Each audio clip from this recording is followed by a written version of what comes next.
तो hello friends, कैसे हैं आप सभी लोग। तो आज की वीडियो में हम पढ़ने जा रहे हैं मेटल एंड नॉन मेटल। ये हमारी क्लास जो 10th है हमारी, तो उसमें ये चैप्टर नंबर 3 है साइंस का। तो इस चैप्टर को आज हम पढ़ने वाले हैं और मैं आपको समझा दूंगा ये पूरा चैप्टर। तो ये आपको कुछ समझ में नहीं आएगा तो आप सिंपल कमेंट करके पूछ सकते हैं। तो चलिए ये चैप्टर को स्टार्ट करते हैं और देखते हैं इसमें क्या क्या है और क्या क्या हमारा इंपॉर्टेंट है और जो हम यहाँ पे पढ़ने वाले हैं। तो फ्रेंड्स, जो ये मेटल और नॉन मेटल होते हैं, इनकी जो टोटल वैल्यू होती है ये होती है 118। तो जो 118 टोटल एलिमेंट होते हैं हमारे पास में, उनमें मेटल भी आते हैं, नॉन मेटल भी आते हैं। तो उसमें कुछ और भी होते हैं तो उनको भी आपको कोई काम नहीं आएंगे। तो हम पहले मेटल और नॉन मेटल के बारे में जानते हैं। तो 188 एलिमेंट में से हमारे पास मेटल भी उसमें ही आते हैं और नॉन मेटल भी उसमें ही आते हैं। तो पता चल गया होगा आपको, समझ में आ गया होगा, ये इंपॉर्टेंट है, इसको भी आप नोट कर सकते हैं। तो फ्रेंड्स चलिए देखते हैं। तो हमारे पास में मैं पहले आपको जो समझाने वाला हूँ वो मैं आपको मेटल के बारे में कुछ बताऊंगा कि मेटल के हम फिजिकल प्रॉपर्टीज़ को जानते हैं कि मेटल में क्या क्या प्रॉपर्टीज़ होती हैं और किस किस प्रॉपर्टीज़ पे काम करता है, इसकी कंडक्टिविटी के बारे में तो सब आपको जानकारी देने वाला हूँ।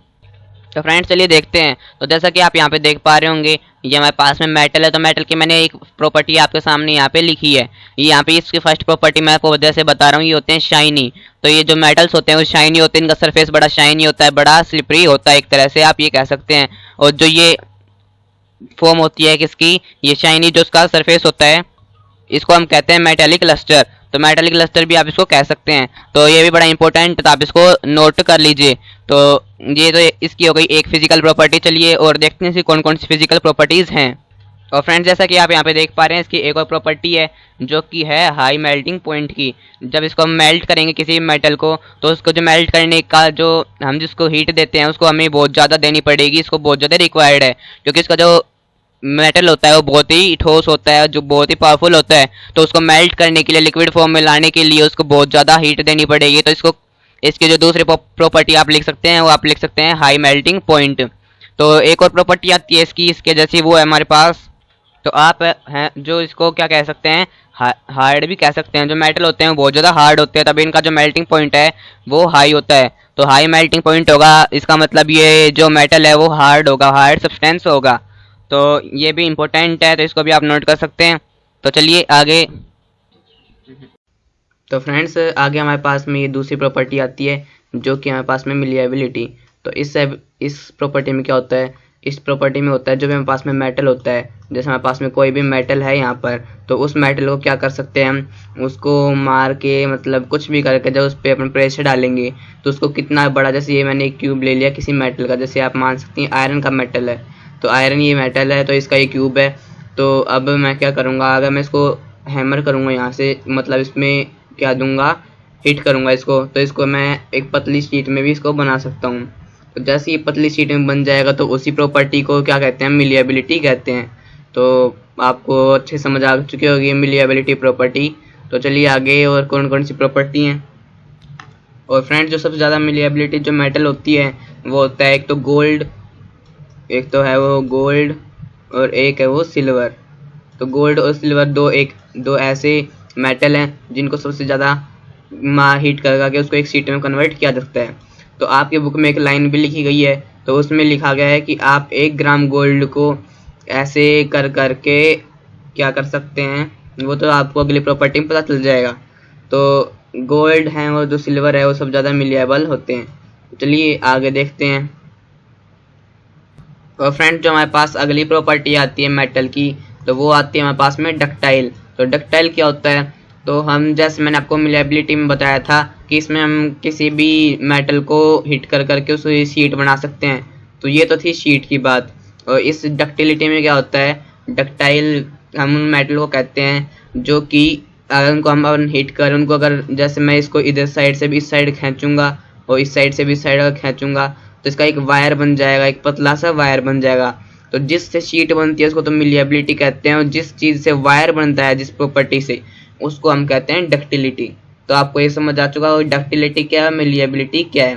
तो आप दोनों को नोट कर लीजिए कि मिलिएबिलिटी तो वो प्रॉपर्टी है जिससे हम किसी मेटल को मार मार के हिट कर करके प्रेशर दे के शीट बना सकते हैं। और जो डक्टिलिटी है, ये प्रॉपर्टी ये है कि इसको अपन खींच के इसमें प्रेशर डाल के कुछ भी करके इसका वायर बना सकते हैं।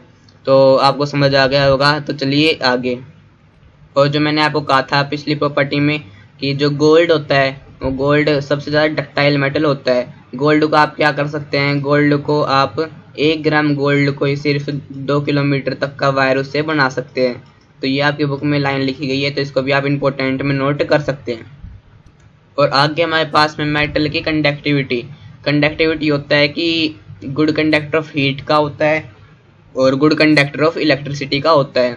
तो गुड कंडक्टर ऑफ हीट और गुड कंडक्टर ऑफ इलेक्ट्रिसिटी हमारे पास क्या होता है, तो मैं इसको पहले इरेज करता हूँ। तो जैसा कि मैं आपको बता देता हूँ कि हीटिंग मतलब गुड कंडक्टर ऑफ हीट है, इसका मतलब ये है कि उसमें से हीट पास हो सकती है। मान लो मैंने यहाँ पे मेटल लिया कोई, और उसमें मैंने जैसे इस साइड से क्या दिया, करंट दिया, और इस साइड से भी करंट दिया, तो ये हीट हो जाएगा, मतलब ये गर्म हो जाएगा। क्योंकि जैसे आपको पता होगा कि हीट देने पर ही मतलब अपनी इलेक्ट्रिसिटी देते हैं, तो ये हीट भी जनरेट करते हैं मेटल्स। और जैसे आप इसको किसी भी चीज़ से हीट देंगे तो ये भी खुद भी हीटेड हो जाएंगे, ये भी गर्म हो जाएंगे। तो ये इनकी एक प्रॉपर्टी है, ये गुड कंडक्टर ऑफ हीट होते हैं और ये गुड कंडक्टर ऑफ इलेक्ट्रिसिटी भी होते हैं। आपकी बुक में एक एक्टिविटी भी है, उसको भी आप देख सकते हैं। जैसे मैं आपको यहाँ पे समझाता हूँ, जैसे ये आपके पास में कोई बल्ब, तो ये जैसे आपके पास एक बल्ब है, और जैसे ये आपके पास एक बैटरी, ये इसका माइनस और ये इसका प्लस। तो ये माइनस प्लस हो गया हमारे पास में, ये माइनस का वायर हमारे पास, माइनस का वायर लग रहा है इस बल्ब में, और ये हमारे पास में जैसे प्लस का वायर। तो प्लस का वायर यहाँ पे है और यहाँ पे एक प्लग है और यहाँ पे भी एक प्लग है, और ये वायर इस जाके इस बल्ब में लग रहा है। तो जो ये बीच की जगह है, यहाँ पे आप किसी भी मेटल को अगर रखोगे तो जो मेटल है वो गुड कंडक्टर ऑफ इलेक्ट्रिसिटी होगा। तो गुड कंडक्टर का मतलब है उसमें से इलेक्ट्रिसिटी पास होगी।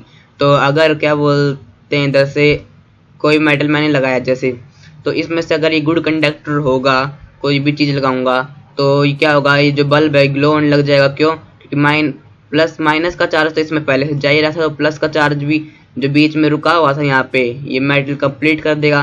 क्योंकि अगर मेटल में से लाइट पास होगी तो इसमें से पास होने के बाद ये आगे भी जाएगी और इसमें भी चली जाएगी। तो यही जो प्रॉपर्टी है हमारे पास में, ये है गुड कंडक्टर ऑफ इलेक्ट्रिसिटी की। तो मेटल होते हैं गुड कंडक्टर ऑफ इलेक्ट्रिसिटी भी होते हैं। तो ये एक्टिविटी आपके बुक में भी, उसमें भी आप अच्छे से देख सकते हैं इसको। चलिए और आगे देखते हैं। और जैसे मैंने आपको बताया था कि सबसे ज़्यादा डक्टाइल और सबसे ज़्यादा मिलेबल कौन कौन से मेटल है, वैसे ही जो सबसे ज़्यादा गुड कंडक्टर ऑफ हीट है वो हमारे पास में कॉपर और सिल्वर। जो कॉपर है हमारे पास में, कॉपर और सिल्वर, ये दोनों ऐसे मेटल है जो सबसे अच्छे गुड कंडक्टर ऑफ हीट हैं। ये सब ज़्यादा हीट को सहन कर सकते हैं, और कॉपर भी और सिल्वर भी। फ्रेंड्स आपको वो समझ आ ही गया होगा, क्योंकि वो लाइट का कनेक्शन का कि हम कैसे पता कर सकते हैं कि कौन सा मेटल गुड कंडक्टर है या बैड कंडक्टर। तो मैंने उन सबको यहाँ से इरेज कर दिया है, आप वहाँ पे देख सकते हैं। तो चलिए मैं आपको कुछ और चीज़ें बताता हूँ। तो जैसा कि आप यहाँ पे देख पाएंगे अब कि जो मेटल्स होते हैं वो हार्ड सब्सटेंस होते हैं। जैसे कि मैंने आपको यहाँ बताया था कि इनका जो मेल्टिंग पॉइंट है वो भी हाई होता है और ये हार्ड होते हैं। तो अब मैं आपको बताता हूँ कि एक मेटल है जिसका नाम है मरकरी। तो जो मरकरी जो मेटल है वो एक ऐसा मेटल है जो रूम टेम्परेचर पे लिक्विड फॉर्म में हो जाता है। ये कोई सॉलिड नहीं है, ये लिक्विड फॉर्म में बन जाता है मरकरी। तो ये आपको ध्यान रखना है, ये इंपॉर्टेंट में भी आप लिख सकते हैं, 1 मार्क्स में भी आपसे पूछा जा सकता है। और इसी के साथ आपको यहाँ पे दिख रहा है कि हाई मेल्टिंग पॉइंट होता है किसका, मेटल का। तो मेटल का हाई मेल्टिंग पॉइंट होता है, लेकिन 2 मेटल ऐसे हैं जिनका लो मेल्टिंग पॉइंट होता है। तो वो कौन कौन से मेटल हैं, तो वो हैं एक तो गैलियम और एक कैल्शियम। एक तो गैलियम है और एक कैल्शियम है। तो इनको भी आप अच्छे से नोट करते चलें, गैलियम और कैल्शियम है, इनका मेल्टिंग पॉइंट लो है। और जो मरकरी है, मरकरी का जो है वो रूम टेम्परेचर में लिक्विड हो जाता है। तो ये आपको याद रखना होगा। इसलिए और बताता हूँ आपको। तो ये जो छोटे छोटे पॉइंट्स है ये आपको ध्यान रखने होंगे। तो ये मैंने आपको थोड़ा सा इंट्रोडक्शन दिया था, मैंने आपको इस मेटल का क्या बता दी, शाइन करते हैं मेटल, और इसका जो मेल्टिंग पॉइंट होता है वो हाई होता है और ये हार्ड सब्सटेंस होते हैं। और लेकिन जो इनका गैलियम का और कैल्शियम का मेल्टिंग पॉइंट क्या होता है, लो होता है। और मिलिएबिलिटी के बारे में मैंने आपको बता दिया, डक्टिलिटी के बारे में मैंने आपको बता दिया। तो मिलिएबिलिटी और डक्टिलिटी मैंने आपको इसके 2 प्रॉपर्टीज ये आपको करा दी हैं, मिलिएबिलिटी और डक्टिलिटी। तो इन दोनों को आप अच्छे से पढ़ लेना, सब कुछ अच्छे से कर लेना।